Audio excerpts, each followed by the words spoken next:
Aaron avait perdu l'amour de sa vie, la mère de ses 5 beaux enfants, et sa santé. CIST alors que son compte bancaire a été crédité, 3 fois, d'énormes sommes d'argent. Est-ce que le destin lui jouait une blague cruelle, ou y avait-il plus que ça? Je vais te manquer, chérie, a déclaré la belle épouse d'Aaron sur la vidéo qui tournait en boucle. Mais tu devrais ne pas pleurer parce que tu te sens seul, Aaron. Je te laisse non pas 1, pas 2, mais 5 enfants incroyables pour te tenir compagnie. Tu vas être tellement épuisé mais tellement aimé, dit-elle en souriant faiblement à la caméra juste avant que la vidéo ne se termine brusquement. C'était la dernière vidéo que la femme bien-aimée d'Aaron avait enregistrée pour lui car elle s'en est allée plus tard, le même jour. Au moins, Aaron savait qu'il avait fait tout ce qu'il pouvait. Il avait 3 emplois, il préparait des hamburgers, livrait des produits alimentaires et servait des boissons au bar local. Il avait essayé d'économiser de l'argent en ne prenant qu'un seul repas par jour, en se coupant lui-même les cheveux et ceux de tous les enfants, et en vendant sa vieille maison, qu'il avait si fièrement achetée avec son argent durement gagné. Tout cela dans le but de réunir suffisamment d'argent pour le traitement de sa femme, dont l'état se détériorait rapidement. Mais le cancer était trop agressif, et il a vu sa Sharon s'estomper lentement et douloureusement jusqu'à ce qu'elle soit finalement mise au repos. Le chagrin de perdre l'amour de sa vie a été rapidement remplacé par l'inquiétude et l'agitation constante d'élever 5 enfants sans mère. Les plus jeunes avaient le cœur brisé et pleuraient au lit tous les soirs après que leur père les a embrassés pour leur souhaiter bonne nuit. Mais l'aînée, Kiara, s'inquiétait pour son père, qui travaillait jour et nuit, 7 jours sur 7. La jeune fille de 16 ans a même tenté de convaincre son père qu'elle pourrait prendre un travail de babysitting après l'école pour alléger le fardeau. Mais Aaron ne voulait pas que sa douce fille perde ce qui restait de son enfance ou de son éducation. Le travail sans fin devait avoir un impact sur la santé d'Aaron, et ce fut le cas. Un an après avoir perdu Sharon, la tragédie a de nouveau frappé la famille alors qu'Aaron a subi un accident vasculaire cérébral, le laissant cloué au lit pendant plusieurs semaines. Ce furent les jours les plus sombres pour l'homme travailleur, et il n'y aurait pas survécu sans la gentillesse de ses voisins et amis. Nous vous avions prévenu, Aaron, ont déclaré ses médecins. Vous avez été trop exigeante envers vous-même. Si vous ne voulez pas que vos garçons et vos filles deviennent orphelins, vous devez baisser le rythme et rétablir votre santé. Si est facile à dire pour eux, pensa Aaron. Il commençait lentement à reprendre des forces et s'inquiétait de savoir comment rattraper le temps perdu au travail. Un jour, Aaron a reçu un message surprenant sur son téléphone. Votre compte bancaire a été crédité de 30 000 $, lit-on dans le message de la banque. Les mains d'Aaron tremblaient en lisant le montant. Cela devait être une erreur. Bien sûr, certains diront que ce n'était pas une erreur au sens cosmique, que l'univers avait en quelque sorte voulu lui donner cet argent parce qu'il en avait tellement besoin. Mais Aaron savait qu'il ne fallait pas croire les absurdités des hippies, comme il les appelait. Il connaissait la valeur de chaque zéro de ce nombre.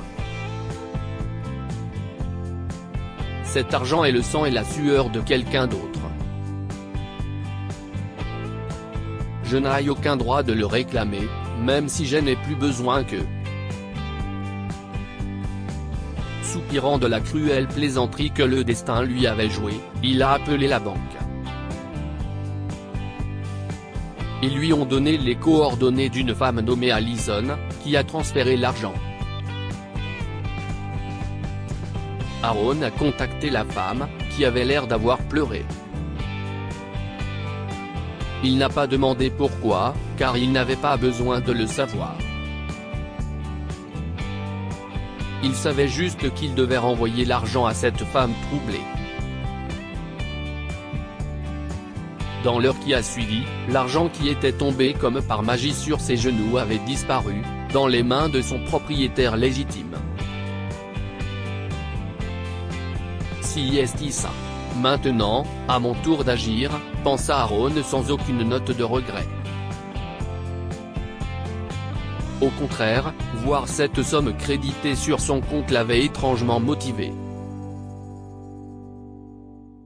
Il ne savait pas encore comment, mais il allait y arriver. Les difficultés financières d'Aaron n'allaient pas disparaître du jour au lendemain, mais elles n'avaient pas diminué non plus au cours des 2 semaines suivantes. La vie était au point mort, sauf pour la gentillesse continue d'une poignée de personnes.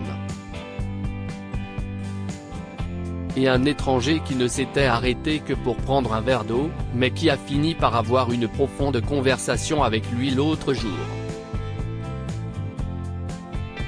Aaron, mec, la vie vous a donné une main faible, et le fait que vous n'avez pas abandonné est incroyable. Vos enfants ont de la chance d'avoir un père comme vous, mon frère. Épuisé à la fin d'une autre semaine, Aaron s'est assis sur son canapé et s'est rapidement endormi. Il a été tiré de ses pensées par un bip sur son téléphone. C'était un autre message de la banque. Cette fois, c'était un plus gros choc.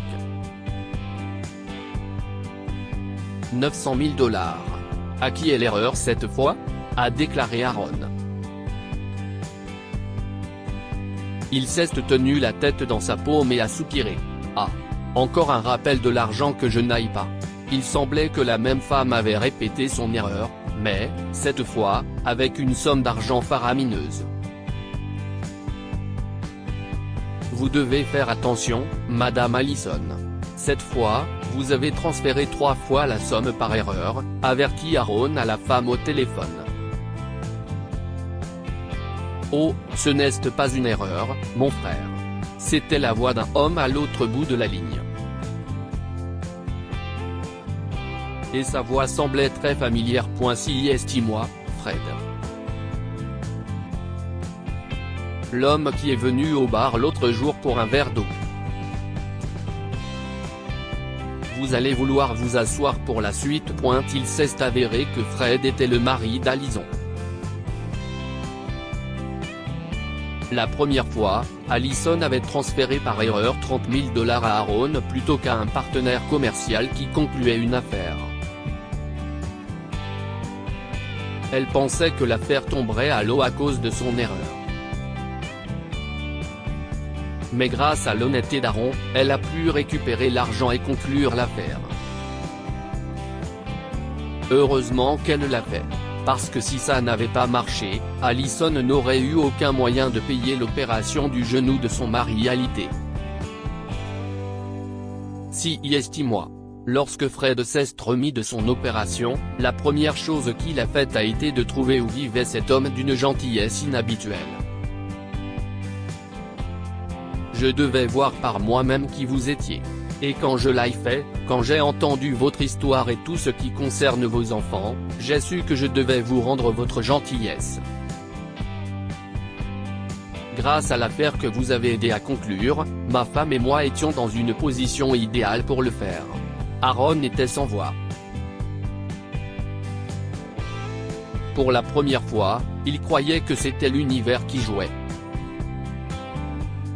Il l'avait relié à l'homme qui avait changé sa vie et celle de ses enfants pour toujours. Que pouvons-nous apprendre de cette histoire? Ne perdez jamais espoir, petit à petit, les choses vont commencer à s'améliorer pour vous. Aaron a fait sa part en travaillant dur pour élever ses enfants.